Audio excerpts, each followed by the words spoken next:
여러분 안녕하세요. 신천지 탈퇴 매뉴얼 시간입니다. 오늘 주제는 신천지 여러분, 일곱 귀신을 두려워하지 마세요.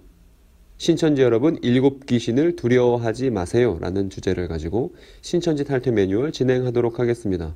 오늘 다루게 될 소주제들을 말씀드리겠습니다. 먼저는 위장 포교의 사례에 대해서 말씀드리겠습니다. 지금 광주 지역에서 활동하고 있는 뷰티 파우치 라는 이름을 사용하고 있는 사회적 기업과 또 힉스 리더십이라는 이름을 사용하고 있는 신천지 위장 포교에 대해서 간략하게 말씀드리겠습니다. 그리고 두 번째로는 제가 최근에 만난 어떤 탈퇴자분과 했던 인터뷰 내용을 공개할 생각입니다. 그리고 그 인터뷰 내용과 같이 함께 마태복음 12장 45절에 나오는 일곱 귀신에 관하여 신천지인이 탈퇴하려고 할 때 망설이게 되는 이유들 중에 하나인 저 일곱 귀신에 관하여 말씀드리도록 하겠습니다. 제가 블로그를 하나 갖고 왔는데 이 블로그는 뷰티 파우치라는 이름을 갖고 있는 그런 블로그입니다. 근데 아래 보니까 메이크업 시연도 하고요. 이미지 메이킹 코칭도 하고 다양한 문화 행사를 벌이고 있는 그런 단체입니다. 뷰티 파우치라는 단체인데 광주 지역에 소재한 단체로서 신천지 위장 포교 단체입니다.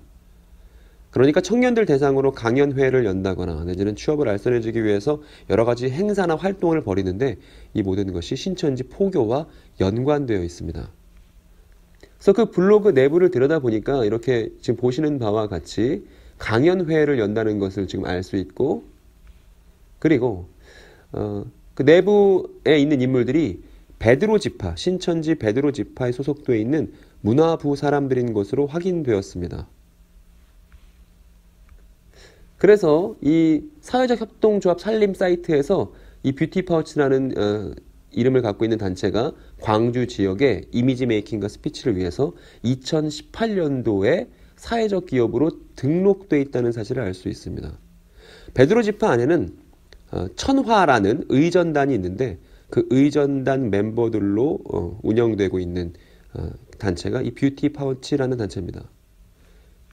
그리고 이 뷰티 파우치뿐만 아니라 지금 페이스북 페이지를 제가 하나 보여드렸는데 여기 보면 힉스 리더십이라는 사이트가 있습니다. 여기도 마찬가지로 신천지 위장 포교 단체입니다. 그 뉴스 엔조이에 나온 기사를 하나 제가 갖고 왔는데 여기 보면 슈퍼그레이트 광주에서 미리 만나본 할로윈 데이라고 되어 있습니다. 여기 보면 기사 내용에 이런 내용이 있는데요. 이날 행사의 주최 측인 주 힉스 리더십은 청년들의 어려움을 공감하고 이로 인한 갈증을 해결하기 위해 나서는 사회적 기업 중 하나로 지난 1년 동안 꾸준히 강연회, 리더십 개발, 스피치 향상 등의 행사를 통해 많은 청년들의 꿈과 비전을 찾아주고 있는 신천지 위장 포교 단체입니다. 그러니까 여러분, 특히 광주에 사시는 청년들에게는 각별한 주의를 요구합니다.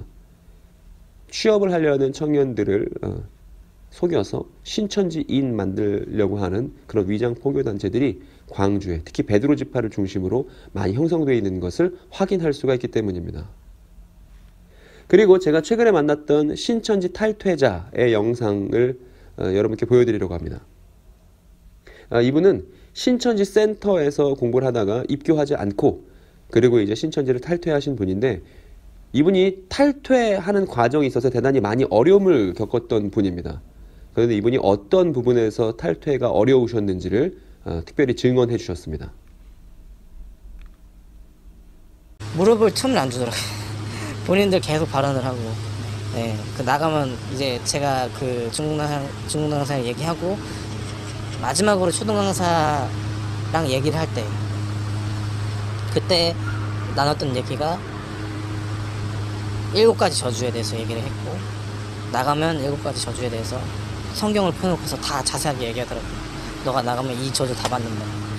그래도 나갈래 이런 식으로 좋게 말했지만 요약하면 그렇게 말을 할 수가 있어요. 제가 딱 그거에 대해서 혼란스러워할 때 마지막으로 이렇게 얘기 한번 하자고 해서 그래서 저는 이제 그나마 초등 강사가 그 강사 중에서 제일 소통이 잘 돼서 얘기를 하려 했는데 그 주제를 가지고 얘기하더라고요. 계속 제가 궁금했던 궁금증 이런 것들은 물어봤지만 확실한 대답을 얻지는 못했고 그거를 그때 처음 듣는 게 아니고 초반부터 계속 얘기를 해요. 나가면 배도자로 낙인 찍히고, 그러면 그래서 한번 사탄의 영이 임했다가 다시 지금 그 당시에 거기 들을 때 이제 선한 영, 이게 성령이 이제 보호를 받고 있는 상태에서 이게 너가 배도를 해버리면 7 귀신이 다 들어온다, 이런 식으로 말하더라고요. 그러니까 전보다 더 악해진다, 상황이. 차라리 아예 모르는 게 낫지, 여길 듣다가 나가면 더 악해진다라고 말하더라고요. 그게 그냥 하는 얘기가 아니라 근거를 가지고, 성경 근거를 가지고 이렇게 구절을 이렇게 얘기하면서 말을 하니까 당연히 저처럼 성경 지식이 애초에 없던 사람들은 무서워할 수밖에 없죠. 두려워할 수밖에 없고. 지금 이 인터뷰에 응하신 분은 신천지에 나오겠다고 결심을 했음에도 불구하고 신천지 쪽에서 7 귀신의 저주를 받게 된다고 협박하자 신천지를 탈퇴하는 끝날까지 고민하시고 주저하셨던 분입니다. 그래서 저한테 근래 메일을 주셨는데, 제 메일을 통해서 신천지 측에서 말하고 있는 7 귀신에 대한 저주가 성경적이지 않다는 사실을 확인하자마자 신천지로부터 나오실 수 있었습니다. 그러니까 지금 이 영상을 통해서 제가 소개해드리려고 하는 내용은 마태복음 12장에 나오는 7 귀신을 신천지 탈퇴자와 연관시키는 해석이 과연 가능할지입니다. 그리고 저는 이것이 불가능하다는 사실을 하나씩 논증하도록 하겠습니다. 그 전에 먼저 본문부터 확인해 볼게요. 여기 보면 마태복음 12장 43절부터 45절이 있습니다. 그런데 여기에 보면 지금 빨간색으로 표시된 더 악한 귀신 7을 데리고 들어가서 거하니 그 사람의 나중 형편이 전보다 더욱 심하게 된다라는 구절이 있죠. 그리고 이 구절을 신천지 책에서는 탈퇴자를 막기 위해서 사용합니다. 그러니까 신천지에서 기껏 말씀으로 씻겼는데 지금 탈퇴하면 7 귀신이 들어가서 나중보다 더 안 좋게, 전보다 더 안 좋게 될 거야 라고 주장한다는 것이죠. 그런데 제 영상을 여러 차례 보셨던 분들은 알 겁니다. 성경을 볼 때 가장 중요한 건 앞뒤 문맥입니다. 그런데 신천지는 개별 구절을 뚝 떼어서 사용하는데 정작 성경의 문맥은 무시하기 때문에 비성경적인 것이죠. 그래서 이 마태복음 12장 7 귀신에 관련해서도 앞뒤 문맥을 통해서 예수님께서 무엇을 말씀하시려고 하는지에 대해서 확인해 봐야 합니다. 그리고 이때 단서가 될 수 있는 아주 중요한 키워드가 있는데 바로 이 악한 세대라는 말입니다. 이 악한 세대. 이 말을 원문으로 살펴보면 테스 게네아스 타우테스 이렇게 읽습니다. 근데 어떻게 읽는지보다는 뜻이 훨씬 더 중요하겠죠. 이 테스 게네아스 타우테스라는 말에서 이 게네아스는 족속, 세대를 뜻하는 말입니다. 그래서 예수님이 이 게네아스라는 표현을 쓰실 때 예수님과 함께 동시대를 살고 있는 사람들을 가리켜서 이 게네아스라는 말을 쓰는 것이죠. 즉 당시 이스라엘 사람들이 이 게네아스가 됩니다.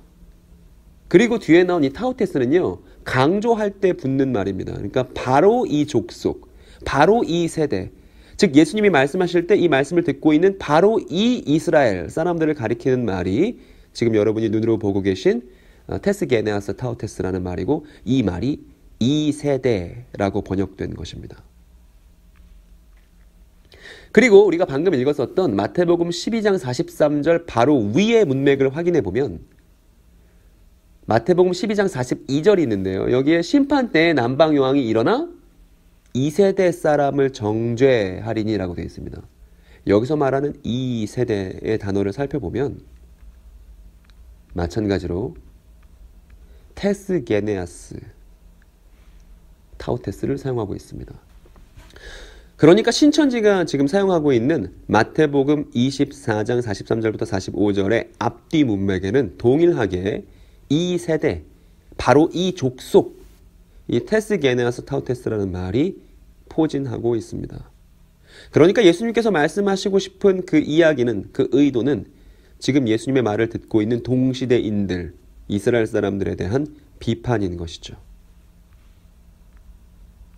그리고 이 일곱 귀신 내용이 똑같이 등장하는 병행 본문이 있습니다. 이 마태복음 12장의 병행 본문은 누가복음 11장입니다.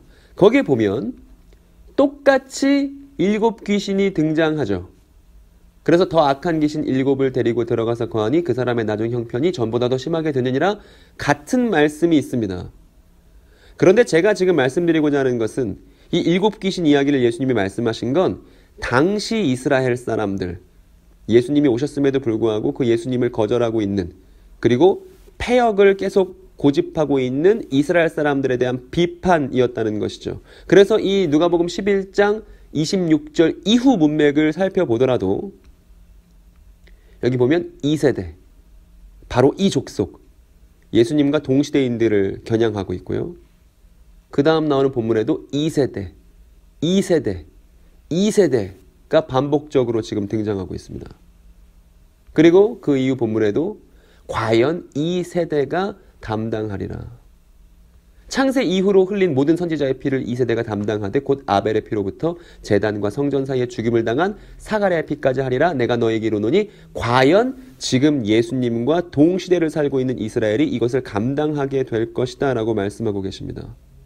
그러니까 일곱 귀신 이야기의 문맥을 살펴보면 이것은 당대 이스라엘에게 하신 말씀이지 오늘날 직접적으로 적용할 수 없는 본문이라는 것이죠. 그래서 이렇게 정리할 수 있습니다. 일곱 귀신이 나오는 문맥은 오늘날 탈퇴자 개인에 대한 말씀이 전혀 아니고요. 예수님 당대 이스라엘 공동체에 대해서 하시는 말씀이, 예수님 당대 그 족속, 이 세대에 관해서 하시는 말씀이 일곱 귀신에 대한 내용입니다. 예수님이 말씀하신 이 세대, 이 족속은 당시의 이스라엘을 의미합니다. 그리고 일곱 귀신은 이 세대, 당시 이스라엘을 비판하시는 문맥에서 말씀하신 것이지 특정 집단의 탈퇴와는 아무 관련이 없습니다. 두 번째 근거입니다. 누가복음 8장 2절에 보면 여기도 일곱 귀신이 등장합니다. 자, 읽어볼게요. 또한 악귀를 쫓아내심과 병 고침을 받은 어떤 여자들, 곧 일곱 귀신이 나간 자 막달라인이라 하는 마리아와 라고 되어 있고, 여기 지금 일곱 귀신이 나간 자라고 하고 있습니다. 그러니까 우리가 알고 있는 막달라 마리아는 일곱 귀신의 점령을 당했던 사람인 것이죠. 그런데 예수님으로부터 고침을 받았던 사람입니다. 그런데 여기 보니까 일곱 귀신 들렸던 것을 뭐와 동일시하고 있냐면 악귀 들린 것, 그리고 병든 것과 동일시하고 있음을 우리가 볼 수 있습니다. 그리고 이렇게 귀신이 들렸을 때 예수님 당시 귀신 들린 사람이 어떠한 증상을 보이고 있는지도 다른 본문을 통해 확인해 볼 수 있는데요. 여기 마가복음 9장 17, 18절에 보니까 선생님, 말 못하게 귀신 들린 내 아들을 선생님께 데려왔나이다. 그러니까 귀신 들려서 말을 못하게 된 겁니다. 근데 또 그 증상이 귀신이 어디서든지 그를 잡으면 거꾸러져 거품 흘리며 이를 갈며 그리고 파리에 진다라는 신체적 증상이 동반됨을 알 수 있습니다. 그리고 이 본문뿐만 아니라 누가복음 8장 29절 30절에 보니까 거기 또 더러운 귀신이 나오고 있네요. 그런데 이 더러운 귀신 들렸을 때 또 드러나는 신체적 증상은 저가 쇠사슬과 고랑에 매여 지켰으되 그 맨 것을 끊고 귀신에게 몰려 광야로 나갔더라. 즉 괴력을 발휘한다는 걸 알 수 있습니다. 그리고 이 사람은 많은 귀신이 들렸다. 군대라고 하니 많은 귀신이 들렸다라고 신약 성경이 증언하고 있죠. 이렇듯 귀신이 들렸다는 것은 신체적 현상을 동반하는 일이었습니다. 그리고 귀신이 나갈 때도 어떤 현상이 벌어지냐면 마가복음 1장 26절에 보니까 더러운 귀신이 그 사람에게서 경련을 일으키고 큰 소리를 지르며 나오는지라 라고 기록되어 있네요. 그러니까 신약 성경에서 말하는 귀신은 어떤 특징이 있냐면 신체적 증상을 동반합니다. 그래서 우리는 이런 질문을 던져볼 수 있는 것이죠. 그러면 신천지를 탈퇴하게 되면 정말 일곱 귀신이 들어서 지금 신약 성경이 말하고 있는 귀신 들림의 그 신체적 형상들을 신천지 탈퇴자가 보인다는 말이겠습니까? 만약에 신천지를 탈퇴했는데 그런 신체적 증상이 있으신 분이 있으면 저한테 제보해 주시기 바랍니다. 제가 당장 취재하러 달려가겠습니다. 그런데 지금 저와 함께 많은 탈퇴자들이 지금 함께 하고 계신데 어느 탈퇴자분도 귀신이 들렸거나 내지는 저런 신체적 현상을 보이신 분은 아무도 없이 모두가 신천지의 짐을 내려놓고 자유롭게 그리고 행복하게 신앙생활을 이어가고 계시고 있습니다. 세 번째입니다. 신천지가 7귀신을 말하면서 신도들의 탈퇴를 막는 것은 이단들의 전형적인 수법입니다. 그래서 탈퇴 방지를 위한 협박이자 성경 왜곡일 뿐이라고 말할 수 있습니다. 제가 예전에 영상에서 다뤘었던 기사를 다시 한번 가져왔습니다. 이 기사인데요. 경향신문에서 1958년 9월 17일에 나온 기사입니다. 제목은 흔들리는 천년성 박태선 신앙촌이라고 되어 있습니다. 이만희 씨가 박태선 씨와 함께 있었을 때죠. 그래서 신앙촌에 이만희 씨가 있었을 때 이런 기사가 있었습니다. 기사 내용은 어떤 것이냐면 간부 100여 명이 이탈했다. 그래서 박장로파는 못 나가도록 온갖 공갈을 하고 전도관 탈퇴 신자 대책위를 준비했다. 즉 전도관이라는 희대 이단이 탈퇴자들을 막기 위해서 갖은 수작을 벌였다는 내용입니다.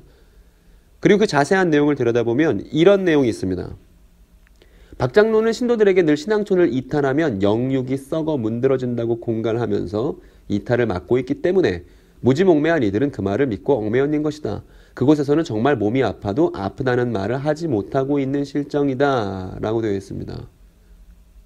그리고 신앙촌을 탈퇴했는데 전도관을 정말 탈퇴했는데 영육이 썩어 문드러진 사람이 여러분 있을까요? 없을까요? 마찬가지로 신천지에서 탈퇴했는데 7귀신 들어서 괴로워하고 있는 사람은 아무도 없습니다. 이건 이단들의 전형적인 탈퇴를 막기 위한 수법에 지나지 않은 것이죠. 그리고 제가 어떤 다른 탈퇴자분에게 증언을 듣기로 지금 신천지 안에서도 병자들이 많이 있다고 들었습니다. 그런데 신인 합의를 갈망하며 몸이 나을 것을 기대하며 거기서 못 나오고 계시다는 사람들이 많다는 얘기를 들었거든요. 그런데 신천지에 계속 있는 것이 결코 희망이 될 수 없을 것입니다. 오히려 몸이 더 안 좋아지고 그 안에서 몸과 마음이 병들고 최후에는 배신감에 치를 떨게 될 것입니다. 그러니까 한시라도 빨리 깨닫고 신천지로부터 탈퇴하시기를 간곡하게 말씀드립니다. 신천지는 전형적인 가스라이팅의 예입니다. 이 가스라이팅이 어떤 것이냐 하면 심리학 용어인데요. 상황 조작을 통해 타인의 마음에 스스로에 대한 의심을 불러일으켜 현실감과 판단력을 잃게 만듦으로써 그 사람을 정신적으로 황폐화시키고 그 사람에게 지배력을 행사하여 결국 그 사람을 파국으로 몰고 가는 것을 의미하는 심리학 용어다. 주로 친밀한 관계에서 이루어진다라는 내용의 용어가 가스라이팅입니다. 그러니까 신천지는 전형적인 가스라이팅이죠. 왜냐하면 ip삭이라는 친밀한 관계, 간쓸게 다 빼줄 것처럼 친밀한 관계를 형성해 놓고서 마치 세상의 모든 일에 14만 4천 제사장 되는 일이 세상 모든 일들 중에 가장 중요한 것처럼 현실을 조작하고 그것을 통해서 한 사람의 인생을 파멸에 이르게 만드는 전형적인 가스라이팅, 전형적인 사이비 이단의 수법을 신천지가 사용하고 있고 7귀신을 통한 협박은 그것의 일환에 지나지 않습니다. 그래서 신천지 탈퇴 매뉴얼이 오늘 준비한 내용은 여기까지입니다. 다시 한번 이 제목을 말씀드립니다. 신천지 여러분, 7귀신을 두려워하지 마세요. 그래서 탈퇴하시기로 마음먹었다면 언제든지 메일 주시기 바랍니다. 제가 최선을 다해서 돕고 탈퇴하시고 나서도 어떻게 후속 교육을 이어가고 어떻게 다시 예수 그리스도를 믿고 섬기게 되는지에 대해서 그 과정에 대해서 소상하게 말씀드리도록 하겠습니다. 또 이 영상에 대해서 좋아요와 구독을 부탁드리고요. 또 다음 신천지 탈퇴 매뉴얼에서 또 새로운 내용을 갖고 또 새로운 탈퇴자의 인터뷰를 갖고 여러분들을 찾아뵙도록 하겠습니다. 시청해주셔서 감사합니다.